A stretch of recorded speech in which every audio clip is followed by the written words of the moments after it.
Good morning, everyone. My name is Caitlin Davey, and I am a proud Biripi woman from Wauchope.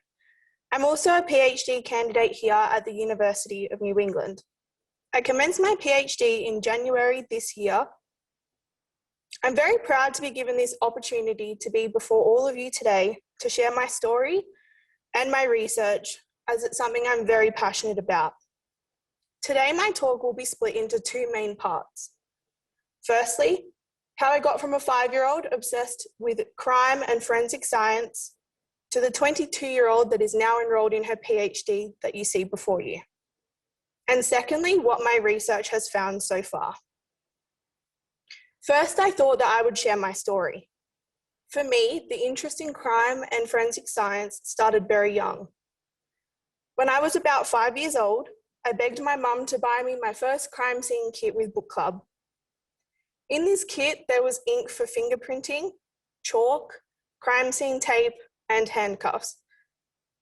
My mum remembers me sectioning off parts of our house with crime scene tape and our front driveway looking like a massacre, full of tiny little chalk outlines of my sister in different positions. After my mum told me about this, I asked my sister if she remembered anything. She remembers me covering her little hands in ink and fingerprinting her. For about 6 months after getting the kit, she remembers her hands being stained black with ink constantly. She also remembers me walking around the house with my magnifying glass and my detective notepad, pretending like I was surveying a crime scene or interviewing a suspect. It's funny that I'm sharing this all with you now, because up until I started preparing for this presentation a few weeks ago, I actually didn't remember this. When my mum told me this story, it really connected the dots for me and highlighted that this has been a lifelong interest, so it only makes sense that I am standing before you now. As I grew up, this interest only continued to grow. I mainly read crime fiction, I became obsessed with crime TV, and I continued to binge listen to true crime podcasts. These are still things that I do to this very day. In year 11, I began to take this interest a little bit more seriously, and I undertook legal studies as a subject for my HSC. At the time, I thought that I wanted to be a criminal prosecutor, as I loved being a barrister in our mock trials that my school held. As I studied and thought about what I wanted to do when I left school, I decided that psychology was much more my speed and more aligned with my interests about behaviour and why people do the things that they do. After graduating, I went on to study psychological science at La Trobe University in Victoria, with the hope of becoming a forensic psychologist in the Australian criminal justice system. During my studies at La Trobe, I was also enrolled in a Bachelor of Criminology here at UNE. After completing the Bachelor of Psychological Science in 2018, I was offered my first job working in a correctional centre in Victoria. This centre was a low security classification. This meant that the offenders there were either towards the end of their sentence and could be trusted, or had less severe sentences. The men that I case managed during my time there were all non-Indigenous and at the end of long sentences for serious crimes. These men were subject to more scrutiny and had higher case management needs than other offenders. These men were convicted murderers, sex offenders, and high-profile offenders. This cohort of offenders were in minimum security because they demonstrated good behaviour throughout their sentence and were coming up to apply for parole. In both these circumstances, these men needed significant help to exit the prison system and not return. In Australia, your average murder sentence is 20 years with a 15-year non-parole period. The men that I case managed were sitting at about 14, 15 years in custody at this point. Now, just take a moment and imagine what life was like back in 2005. Flip phones no longer exist. Facebook was just starting out. The internet is now a tool that we use every day rather than something we have to unplug the phone for. Coles have self-serve checkouts now. Many more menial daily tasks changed while these men were locked up, and the world did not wait for them. From working in this centre, I saw fully grown men have panic attacks from having to order a coffee at a cafe or handle money. These were things that I did this morning without even thinking about it. So it was my job to give these guys a bit of a crash course on life, so to speak, and help them reintegrate into society as best I could. Without this reintegration help, it was likely that these offenders would reoffend within 2 years of being released. 54.9% of offenders released during 2016 to 2017 returned to corrective services within 2 years. This shows just how important rehabilitation services and programs are within prisons. This is often because either an offender won't see the issue with their offending behaviour, or after release, they turn to the same areas, the same social circles, and the same situations that led to their offending in the first place. This can be a very slippery slope for reoffending and another stint in custody. Now, knowing these statistics, during my time in this centre, I was working really hard to actually facilitate and motivate these offenders to change their behaviour and not return to custody in the future. This can be so much harder than you would think. During this time, I was also studying full-time, completing my graduate diploma of advanced psychology with Deakin.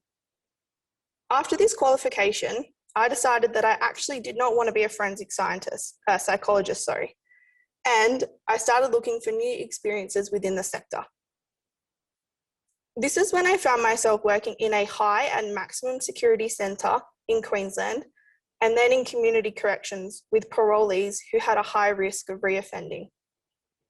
Again, I was still studying. This is when I completed my Bachelor of Criminology with UNE last October, which I'd been studying part-time since 2016 on top of everything else. Working in prisons and seeing how much a person can turn their life around with the right guidance is incredible. Now, I don't want you all to think that you can go into these centres and change every person that you meet, because you definitely can't. These offenders need to want to change, and only then will you be able to help them. As corrective services staff, we actually spend most of our time trying to motivate offenders to the point of wanting to change. And it is so hard, but when you can get through to an offender and actually have a positive impact on their life, it is so worth it. Throughout my studies, there has always been a high focus placed on the need to rehabilitate offenders to reduce their chances to return to custody in the future. That's why I got into case management in the first place. I wanted to help. I strongly believe in this idea, and it is something that I actively tried to achieve with my caseloads, both in the community and in custody. This is where I found the skills that I had learned in my psychology studies to be so useful when I paired those with my criminology skills, to understand why offenders offend in the first place and be able to actually target those catalysts.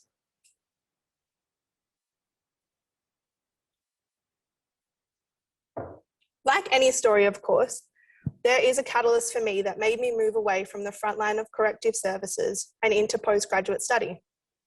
A specific story about an offender resonates with me so strongly and played a pivotal role in the career path I find myself on now. For confidentiality purposes, I have renamed him Liam. Liam is a 24-year-old Aboriginal man who was being released into the community from his 9th stint in custody. His most recent stint was 11 months for domestic violence-related offences with a high lethality risk to his partner and to his victim.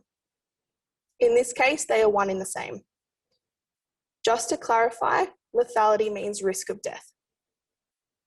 I knew that prior to Liam being released into the community that he had a cognitive impairment, and based on his criminal history that he would be hard to work with because he had been consistently offending and reoffending since he was 12 years old. Liam and I built rapport as we discussed our own Aboriginal heritage. This common connection made Liam feel comfortable enough with me to honestly discuss his offending and his drug use. At one point during our supervision together, he admitted to me that he felt that I was the only person in corrective services that had ever case managed him that actually believed in him. Throughout our supervision, I had Liam linking in with several services. These services included drug rehabilitation services, a psychologist for his mental health and anger issues. I had him staying in his own private accommodation in a gated community where he had constant supervision and support. And most importantly, I had him living away from his partner and their young child, who were the victims of his offences. After our appointments, I would give Liam a to-do list where he would usually call me the next day and be so proud and so excited that he had completed everything on there already. Liam was not further offending. He was trying so hard to straighten his life out and had begun to rebuild his relationship with his mother, who had been absent from his life due to his offending since he was 16. Now, I wish this was where that story ended because that would be really successful, but unfortunately that is not the case. I should preface the rest of this story by saying that the parole system in Australia is not cut and dry. If the risk that a person poses to the community or to themselves can be managed within the community, that offender is safe to remain out. This discretion lies with the parole office and the parole officer, which in this case was me. One Friday, Liam called me in a panic and told me that he had had a lapse and had used ice that morning. To top it off, his partner was at his apartment. After all that I had learned about Liam, I knew that this was a recipe for disaster for him, and I began safety planning with him immediately to mitigate that risk. I gained his permission to contact his mother to come and pick him up and remove him from this situation so that he had a safe place to come down and was away from his partner so that nothing could happen to her. Liam's mother immediately came and picked him up. As this was all unfolding, I kept my supervision team updated, and when I told them that Liam had relapsed, the team immediately wanted to suspend his parole, to issue a warrant for his arrest, and to send him back to custody for the remainder of his 2-year sentence. Given all the hard work that Liam had put in, I was not okay with this personally. I didn't think that he should be punished for doing what we had told him to do from the start, which was, if you get into trouble, you call us, we'll help you. He obviously recognised this as a risky situation for himself, so that was why he called. That was the right thing. I was able to stand my ground, and despite my supervision team's continual disagreement with me, I was able to ensure that Liam remained in the community. Throughout the time that I worked with Liam, I had several staff members say things to me like, "I don't know why you're bothering trying to help him. You can't help people like that." And Aboriginal people cannot be helped. Offending is in their nature, and it is what they are born to do. Now that's really sad. But after this ordeal with Liam, I gave my notice to leave corrective services because I'd been accepted to my PhD here. I recommended that Liam be placed onto the caseload of another Indigenous offender that he had seen a few times before. Unfortunately, there is every chance now that Liam has returned to custody. This brings me almost full circle, right back to the start of this presentation, where I stand before you as a PhD candidate here at UNE. So moving into my research now. My research is looking at the individual attitudes that Australians hold to Indigenous Australians and whether there is a relationship between these attitudes and the sentencing that is imposed upon these offenders. So I'll break that down a little bit for you all. So I'll start with the attitudes towards Indigenous Australians more generally. Many non-Indigenous Australians generally hold negative attitudes towards Indigenous Australians. It has been found that these prejudice attitudes are often held without conscious awareness, which then creates wider experiences of racism for Indigenous Australians. That is to say that many people are not aware that they even hold these attitudes and are often unaware that they're acting on them. Now, I'm going to break that down a little bit further and walk through some statistics that I think really highlight where Australia was as a country a decade ago. Now, keep in mind that these statistics are from a study conducted in 2009. So firstly, 1 in 10 Australians tell jokes about Indigenous Australians. 1 in 10 avoid Indigenous Australians on public transport. 1 in 5 Australians admit that they would watch an Indigenous person in a shop to make sure that they were not stealing. 42% of Indigenous Australians believe that, let me start that again. 42% of Australians believe that Indigenous Australians are given unfair advantages by the government. And lastly, 31% of Australians believe that Indigenous Australians should behave more like other Australians. Now, do these statistics shock you? Because they should. I know that they really shock me. One positive thing that my initial research has shown, though, is that prejudice and racism in Australia appears to be decreasing. That would mean that the statistics that I just talked you through aren't as high as they were back then. But prejudice towards Indigenous Australians is still very much a problem.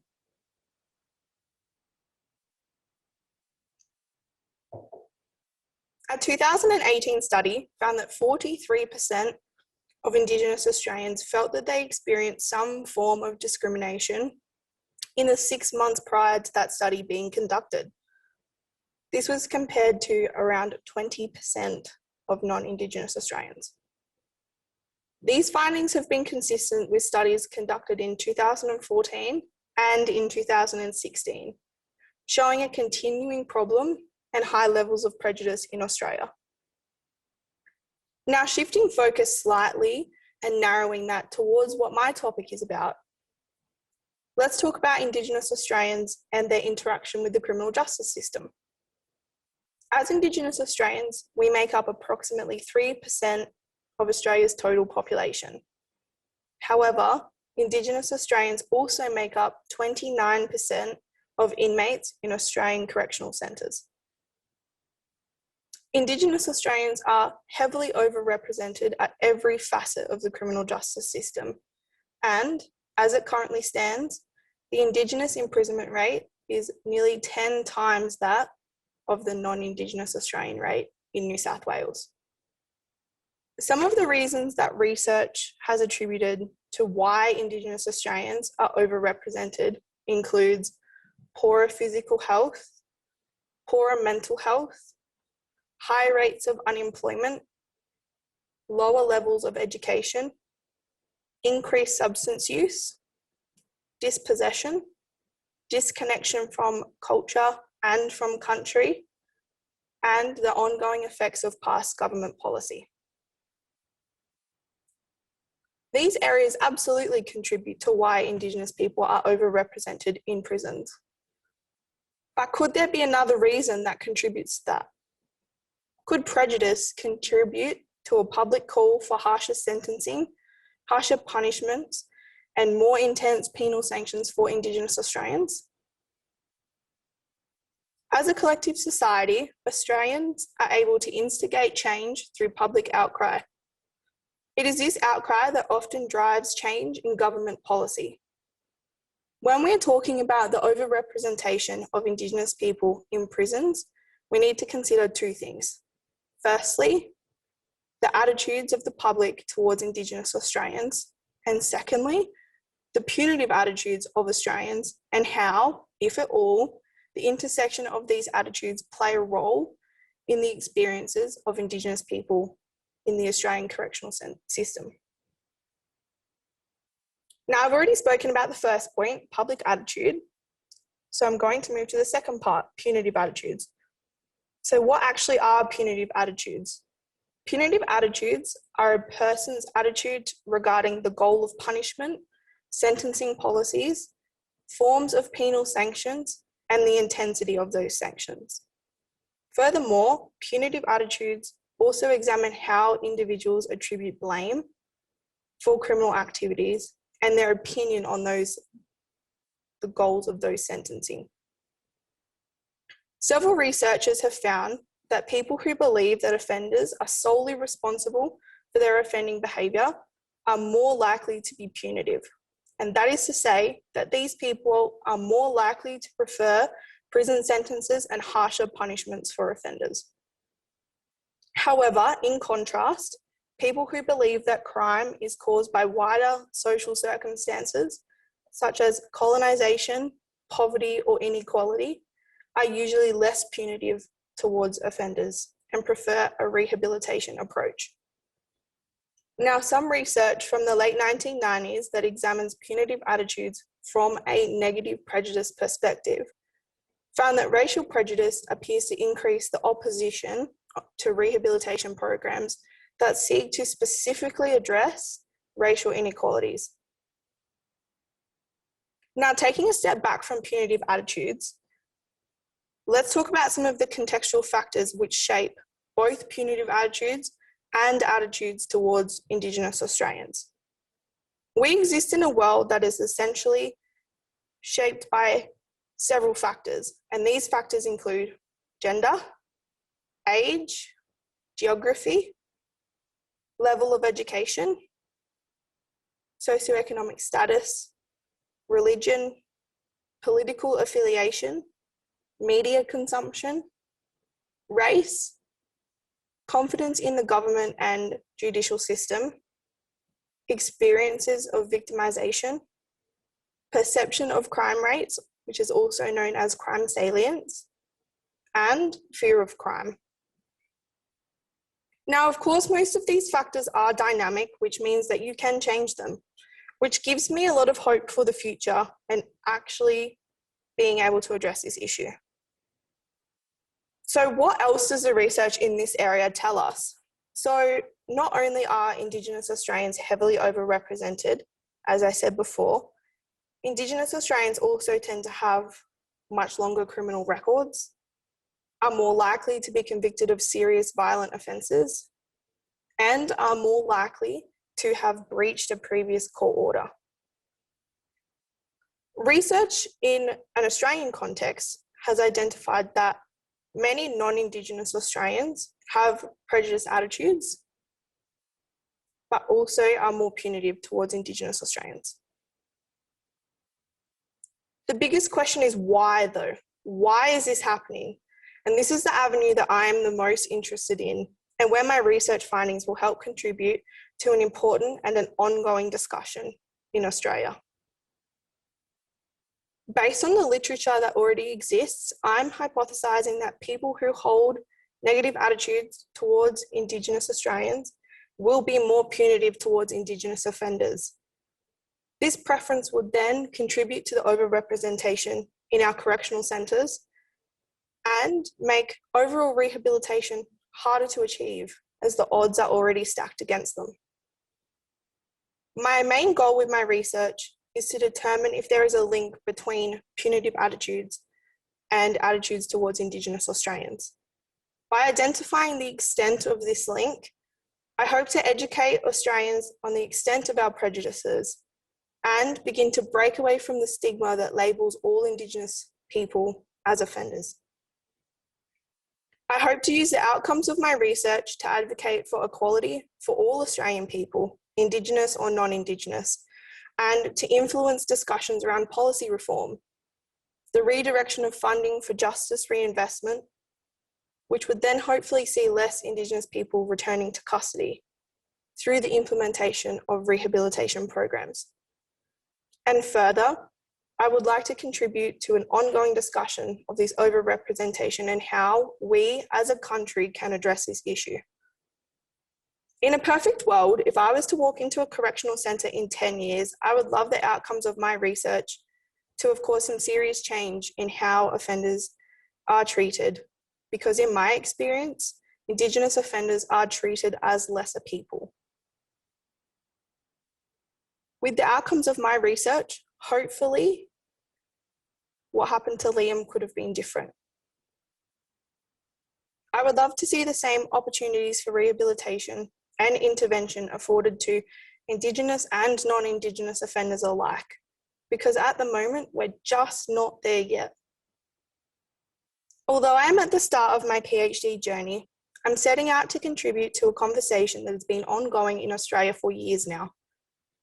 A conversation of how do we close that gap on the overrepresentation of Indigenous people in prisons, and in my case, in relation to the negative perception of our people and how this impacts Indigenous offenders and the punishments that they are given. Overarchingly, I'm undertaking my research to make a difference, to be the change that I want to see in Australia. To get the stories of these injustices out there and to advocate for equality for all Australian people, Indigenous or not.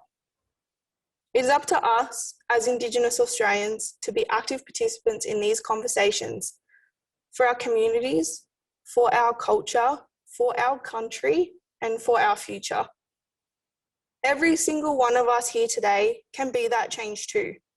We need to continue this conversation outside of this room and continue to educate ourselves on Indigenous issues. We must do better, and we can do better. Thank you.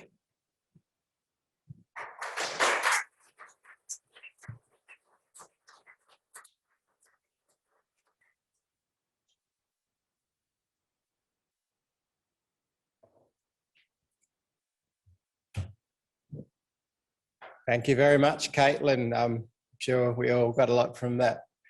I'd like to now open the floor to questions, and if you are watching us via Zoom, please submit your questions via the Q&A option at the bottom of your screen. Just while we're waiting for some to come in, I have a couple here that you can address. Are there any studies that you have come across which demonstrate the success of rehabilitation programs for Indigenous Australians? Absolutely, there are a lot of programs for Indigenous Australians. In my experience, there is one really, really good program that was in a previous centre that I worked in, and it was called the Canine Program. And essentially, what they did was they got dogs from the local pound, and we had all the facilities in the centre. And what happened was an offender was basically assigned to a dog, and it was like kind of like a job, I suppose.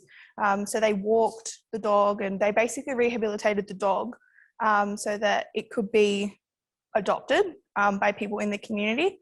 And that was a really, really useful program. The guys got a lot out of it.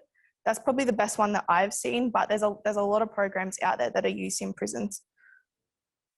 Okay. Thanks, Caitlin. That's okay. Second question.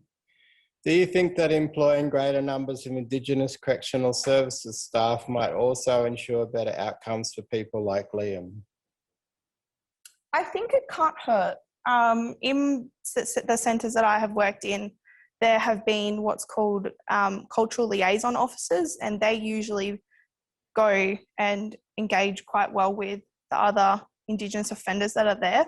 But I think in terms of case management, quite probably, yeah, I think, or even education, I think is a big thing, to really be educated on how to communicate with Indigenous people. I think that that's really, really important.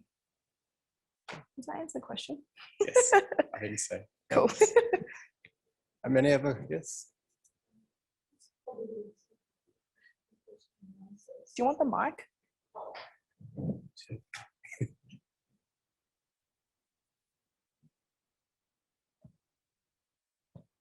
I really enjoyed that, Caitlin, but what I wanted to ask, and it's probably a little bit of a big question since you're at the start of your PhD, but it's my perception both nationally and globally that we're alternate right in the politics have moved us perhaps further right in our attitudes than we may have been in the last 20, 30 years. And we've had those representations in terms of deaths in custody increasing, for example. So when you're talking about the changing of attitudes, where do you think you can fit into a debate that has moved further right? What do you think you can activate? For me, I think the biggest part of my research is bringing to the table actually what factors shape those attitudes. So my PhD is by publication, so I'll have several studies that kind of build on top of each other. My first study is looking at the research that exists in Australia and being able to identify what factors actually shape punitive attitudes and also attitudes to Indigenous people. And then by knowing what those attitudes are, we can then target those specific groups. The rest of the other papers that I'll be doing, for me, I think brings mostly awareness and the possibility for education to the table. Because I think in my experience, I've had a lot of people be really, and openly admit that they are quite ignorant towards Indigenous issues. So I think being able to kind of highlight this is how, as a collective, Australia feels towards Indigenous people and also towards punishment, we'll be able to kind of tie that into that debate there and bring that to the table.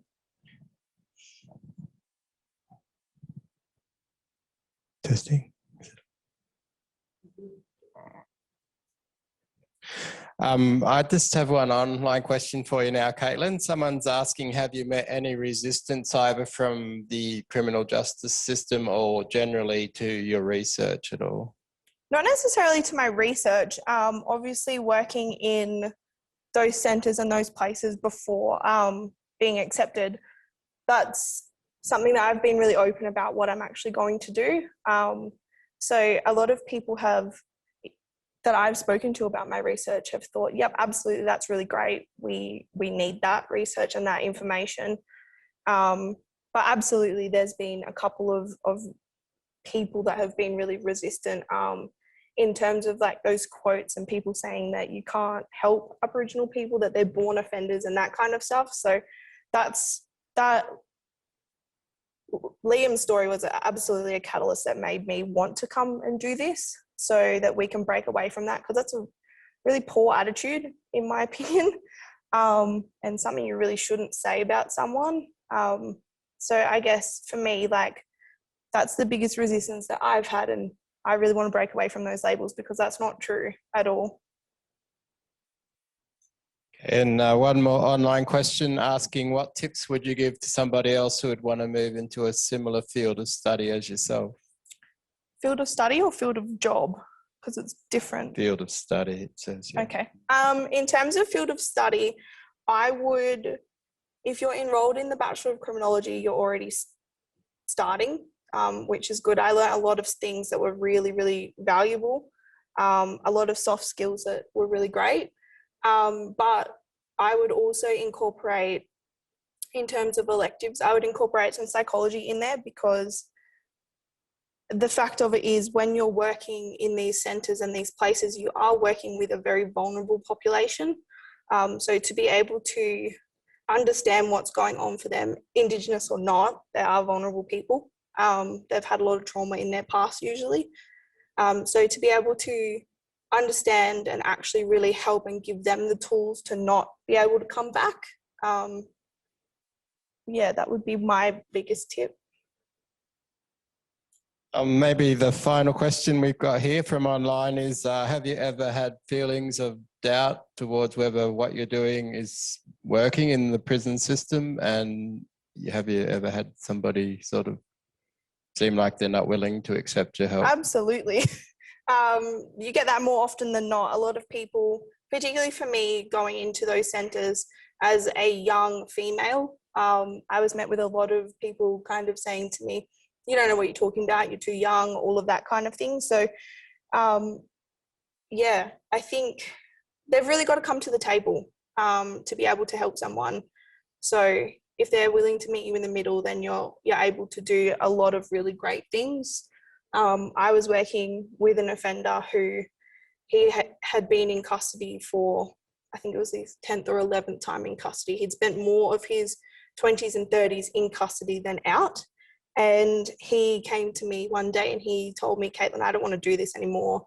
And actually, you could see that he was really willing to make that change. So we were able to get him accommodation and a job and stuff and get him out of that routine, because as soon as he was released, he'd return to the same social circle, same everything, and be using drugs within 24 hours of being released.